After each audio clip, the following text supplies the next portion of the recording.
കൊലപാതക കേസിൽ പ്രതിയെ തിരിച്ചറിഞ്ഞു. യുവതിയുടെ സുഹൃത്തും കൊല്ലം ദളവാപുരം സ്വദേശിയുമായ ജോൺസണാണ് കൃത്യം നടത്തിയതെന്ന് പോലീസിന് തെളിവ് കിട്ടി.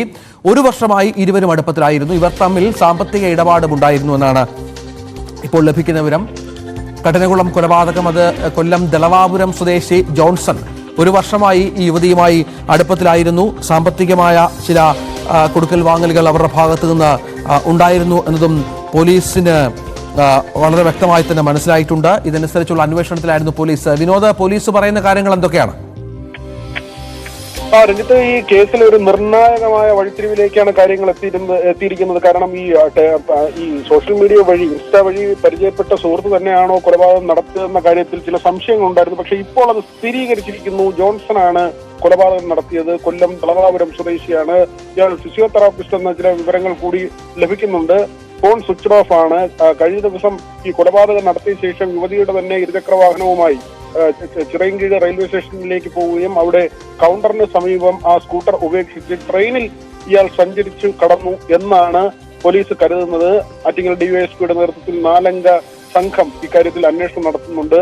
ഫോൺ ട്രേസ് ചെയ്യാനും മറ്റ് വിവരങ്ങൾ കേന്ദ്രീകരിച്ച് അന്വേഷണം നടത്താനുമാണ് ഇപ്പോൾ തീരുമാനിച്ചിട്ടുള്ളത്. 1 വർഷത്തിലധികമായി ആതിരയുമായി ജോൺസന് ബന്ധമുണ്ടായിരുന്നുവെന്ന വിവരം കൂടി ലഭിക്കുന്നുണ്ട്.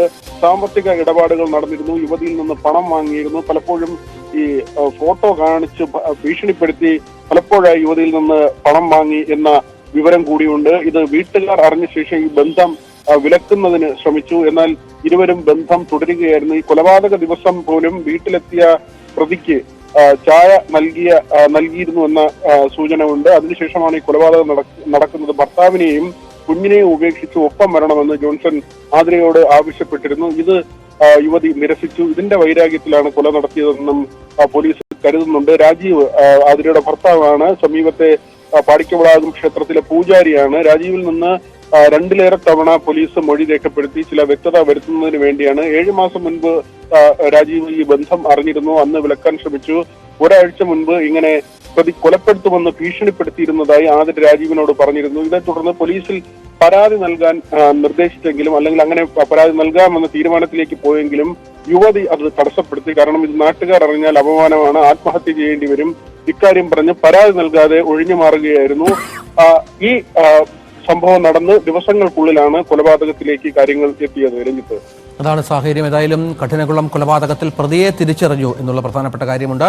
ഈ യുവതിയും ഈ പ്രതിയും തമ്മിൽ സാമ്പത്തികമായി ഇടപാടുകൾ ഉണ്ടായിരുന്നു. ഇവർ തമ്മിൽ അടുപ്പത്തിലായിരുന്നു. തനിക്കൊപ്പം വന്ന് ജീവിക്കണം എന്ന ആവശ്യം നിരസിച്ചതാണ് ഈ പ്രധാനപ്പെട്ട ഈ കൊലപാതകത്തിലേക്ക് കടക്കാൻ കാരണമായത് എന്നാണ് പറയുന്നത്. വിനോദ്, ഇയാൾ സാമ്പത്തികമായ ഇടപാടുകളുണ്ട്. നേരത്തെ ഈ ബന്ധമൊക്കെ രഹസ്യബന്ധമായിരുന്നു. ഈ ഭർത്താവിനും മറ്റും അറിയാമായിരുന്നു. അത്തരം വിവരങ്ങൾ എന്തെങ്കിലും പോലീസിനോട് പങ്കുവച്ചിട്ടുണ്ടോ? ഈ സംഭവത്തിന് ശേഷം, കൊലപാതകത്തിന് ശേഷം ആദ്യം കരുതിയത് എറണാകുളം സ്വദേശി എന്ന നിലയ്ക്കായിരുന്നു. അച്ചായൻ എന്നാണ് ഇയാളെ യുവതി വിളിച്ചിരുന്നത്. ഈ ആതിര വിളിച്ചിരുന്നത് അച്ചായൻ എന്ന പേരിലായിരുന്നു. ഈ പേര് മാത്രമാണ് രാജീവിനും അറിയാവുന്നത്. ഇയാളുടെ യഥാർത്ഥ പേര് രാജീവിനും അറിയില്ലായിരുന്നു. ഇപ്പോഴാണ് ഈ കൂടുതൽ വിവരങ്ങൾ പുറത്തു വരുന്നത്. കൊല്ലം ദളവാപുരം സ്വദേശിയാണ് ജോൺസൺ എന്ന പേരാണ് എന്ന കാര്യമൊക്കെ ഇപ്പോഴാണ് പുറത്തു വരുന്നത്. ഇയാളുടെ കുടുംബ പശ്ചാത്തലം ഉൾപ്പെടെയുള്ള കാര്യങ്ങൾ പോലീസ് പരിശോധിക്കുന്നുണ്ട്. 12,000-ഓളം ഫോളോവേഴ്സ് ഇയാളുടെ ഇൻസ്റ്റാഗ്രാം പേജിനുണ്ട്. നേരത്തെ നിരവധി റീൽസുകൾ ഉൾപ്പെടെ ഈ പേജിൽ ഇട്ടിട്ടുണ്ട് എന്ന കാര്യവും പോലീസ് കണ്ടെത്തി. ഇപ്പോൾ ഈ ട്രെയിൻ യാത്ര സംബന്ധിച്ച് ഈ സമയത്ത് ഈ കൊലപാതകം നടന്ന് പിന്നീട് ചിറയൻകീഴ് വഴി കടന്നു പോകുന്ന ട്രെയിനുകൾ, ആ ട്രെയിനുകളുടെ സമയവും അത് സഞ്ചരിച്ച വഴികളും കേന്ദ്രീകരിച്ചുള്ള ഒരു അന്വേഷണമാണ്. ഫോൺ സ്വിച്ച് ഓഫ് ആണ്. അതുകൊണ്ട് തന്നെ ഈ കൊലപാതകം നടത്തിയ ശേഷം ട്രെയിനിൽ കടന്നു കളഞ്ഞു എന്ന കാര്യമാണ് പോലീസ് സ്ഥിരീകരിക്കുന്നത്. മാത്രമല്ല, കൊലപാതകത്തിനും 2 ദിവസം മുൻപ് ഈ പ്രദേശത്ത് തന്നെ വന്ന് വാടകയ്ക്ക് താമസിച്ചിരുന്നു. പെരുമാതുറയിൽ ഒരു ലോഡ്ജിൽ ഇയാൾ താമസിച്ചിട്ടുണ്ട്. 2 ദിവസം മുൻപ് തന്നെ അവിടെ വന്ന് താമസിക്കുകയായിരുന്നു. അതുകൊണ്ട് തന്നെ ഇത് കരുതിക്കൂട്ടിയുള്ള കൊലപാതകം. മാത്രമല്ല, കൊലപ്പെടുത്തിയ കത്തി അത് വീട്ടിലുണ്ടായിരുന്ന കത്തിയല്ല, പുറത്തുനിന്ന് കൊണ്ടുവന്നതാണ്. അതുകൊണ്ട് തന്നെ പ്രതി കയ്യിൽ ഈ ആയുധം കരുതി കൊലപാതകം നടത്തണമെന്ന ഉദ്ദേശത്തോടെ എത്തി എന്നാണ് പോലീസ് കണക്കാക്കുന്നത്. ലുക്കൌട്ട് നോട്ടീസ് വൈകാതെ പുറത്തിറക്കും. ഏതായിരുന്നാലും പ്രതി ആണ് എന്ന കാര്യം സ്ഥിരീകരിച്ചിട്ടുണ്ട്. ഇനി പിടികൂടുക എന്ന കാര്യമാണ് പോലീസിന് മുന്നിലുള്ളത്. രഞ്ജിത്ത്, ശരി. വി അരുണാണ് വിവരങ്ങൾ പങ്കുവച്ചത്.